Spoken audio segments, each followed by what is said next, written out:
1 जुलाई 2024 से भारत में 3 नए कानून लागू होने जा रहे हैं। भारतीय न्याय संहिता 2023, भारतीय नागरिक सुरक्षा संहिता 2023 और भारतीय साक्ष्य अधिनियम 2023।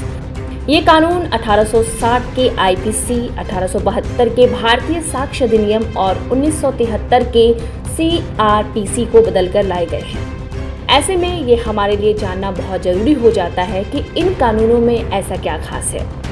भारतीय न्याय संहिता 2023 में इसका फैसला होगा कि कौन सा कार्य अपराध है और उसकी क्या सजा होगी। आईपीसी में कुल 511 धाराएं थी, वहीं अब भारतीय न्याय संहिता में घटाकर लगभग 358 कर दिया जाएगा। वहीं भारतीय न्याय संहिता के नए कानून में 31 नए अपराधों को शामिल किया गया है। सीआरपीसी में 484 धाराएं थी, जबकि भारतीय नागरिक सुरक्षा संहिता 2023 में 531 धाराएं होंगी। भारतीय नागरिक सुरक्षा संहिता 2023 के नए कानूनों में 177 धाराओं को बदला गया है, जिनमें 9 नई धाराएं जोड़ी गई हैं और 14 धाराएं समाप्त भी की जाएंगी। भारतीय साक्ष्य अधिनियम 2023 में 170 धाराएं होंगी, जबकि अभी तक इसमें सिर्फ और सिर्फ 166 धाराएं ही थी। मुकदमे के सबूतों को कैसे साबित किया जाएगा, बयान कैसे दर्ज होंगे, ये सब भारतीय साक्ष्य अधिनियम के तहत ही तय होगा। कई धाराओं में बदलाव भी किया गया है और कई धाराओं को लगभग समाप्त कर दिया गया है।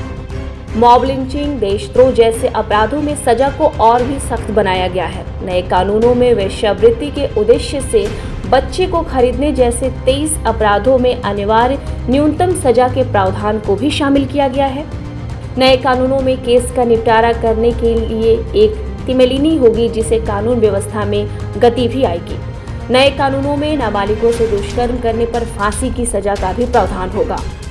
छोटे अपराध जैसे पॉकेटमारी, चैन स्नैचिंग जैसे अपराधों पर नकेल कसने के लिए भी नए प्रावधान को लाया जा रहा है। इन सब के बावजूद देश के वकील इस कानून का विरोध कर रहे हैं। आखिर क्या है कारण उनका विरोध का? उनका ये कहना है कि इन कणों को लाने से पहले कोई भी चर्चा नहीं की गई और न ही बार कौंसिल से पूछा गया। अब देखना ये है कि नए कानून जो 1 जुलाई यानी कि आज से लागू हो रहा है, इसके बाद कानून व्यवस्था पर कितना प्रभाव पड़ेगा।